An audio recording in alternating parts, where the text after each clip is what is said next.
ఇప్పుడు జర్నలిస్ట్ రాకేష్ను మాట్లాడవలసిందిగా కోరుతుంది.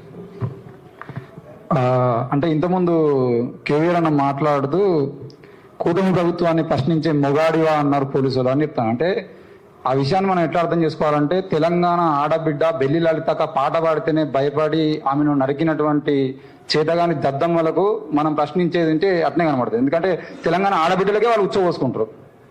నువ్వు ఇంతున్నావు అని చెప్పేసి మాట్లాడుతున్నావు. గంతున్నోనికే నువ్వు ఉచ్చబోసుకొని రాత్రిపూట 2 సార్లు, మొదటిసారి వచ్చినప్పుడు వెంటనే సీనన్న మన నగేష్ వెంటనే స్పందించి దగ్గరలో ఉన్న వాళ్ళందరూ పంపిస్తే భయపడి పారిపోయారు తెలంగాణ ఆంధ్ర పోలీసులు. 2వసారి ఆయన అరెస్ట్ చేశారు. అంటే ఎంత పొడుగున్నావు అని మాట్లాడినటువంటి మీరు ఆయనకే ఉచ్చబోసుకుంటారు. ఈరోజు మేము డిజిటల్ మీడియా ఇక్కడ దాదాపు 50 ఛానళ్ళు ఉన్నాయి.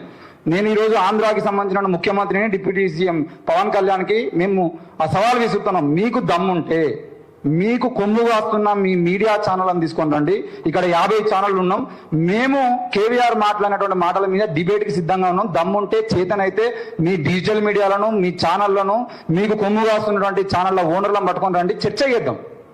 చేతనైతే చర్చ చేద్దాం. కానీ మీరు ఈ రాత్రిపూట అరెస్ట్ చేద్దామని అంటే కేవీఆర్ని అరెస్ట్ చేస్తారు. రేపు పొద్దుగాల కేవీఆర్ తమ్ముళ్ళు 100 మంది ఉన్నారు ఇక్కడ.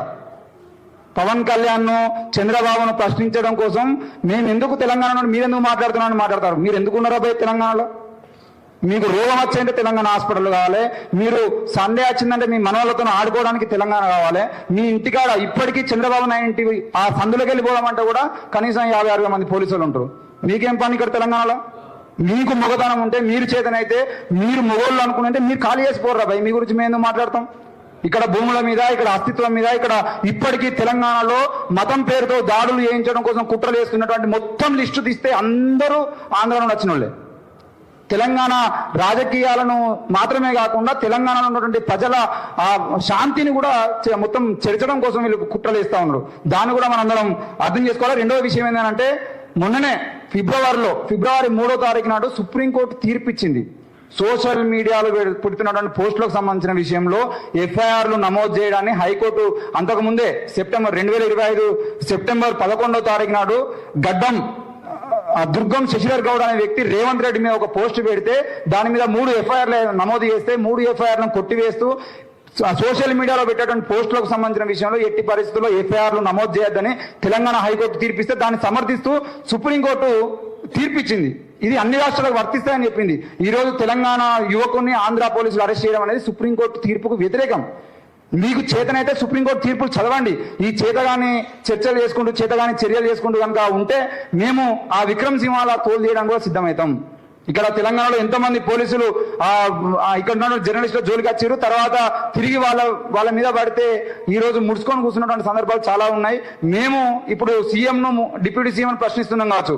మీరు కనుక ఇట్నే రాజకీయాలు చేసేదంటే విక్రమ్ సింహాలు, ఇంకా ఆయన డిఐజీ ఉన్నాడు, ఈయనను ఆయనకు 60 సంవత్సరాల ముసలు లెక్కుంటాడు, నేను 40 సంవత్సరాల యువకున్నా అని చెప్పేసి చేసే రాజకీయాలు కూడా మేము బయటకు తీస్తా ఉన్నాం. సో దయచేసి ఎట్టి పరిస్థితుల్లో కూడా సుప్రీంకోర్టు తీర్పును వ్యతిరేకిస్తూ ఈరోజు కేవలం సోషల్ మీడియాలో లేదంటే యూట్యూబ్ ఛానల్లో పెట్టినటువంటి పోస్టులను ఆధారంగా చేసుకుని ఎఫ్ఐఆర్ నమోదు చేయడము ఇంకేదో చేస్తే మాత్రం మేము తప్పకుండా సుప్రీంకోర్టు వరకైనా వెళ్తాం. ఎట్టి పరిస్థితుల్లో వెనక్కి పోయేది లేదు. ఇక శ్రీకృష్ణుడిని ఆనాడు ఎన్టీఆర్ అంటే శ్రీకృష్ణుడు, శ్రీకృష్ణుడు అంటే ఎన్టీఆర్ అని చేసిరు ఇదే ఖమ్మం మీడియా. ఈ రోజు చంద్రబాబును శివుని రూపంలో చూపించడానికి ప్రయత్నం చేస్తున్నారు.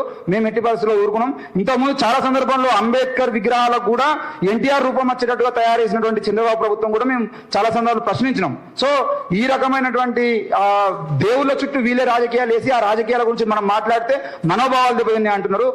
అంత పలచనైనటువంటి మనోభావాలతో ఒక ముఖ్యమంత్రి ఉన్నాడంటే ఇంతకన్నా సిగ్గుచేటు ఇంకోటి లేదు. కేవీఆర్ జోలికి కాదు, తెలంగాణలో ఉన్న ఏ ఒక్క జర్నలిస్ట్ జోలికి వచ్చినా తప్పకుండా చీరి చింతగడతాం అని చెప్పేసి మరోసారి గుర్తు చేస్తా ఉన్నా. థ్యాంక్ యూ అవకాశం ఇచ్చినందుకు. Thank you Rakesh. ఏదైనా చాలా ఇప్పటికీ మనం అంతా ఐక్యంగా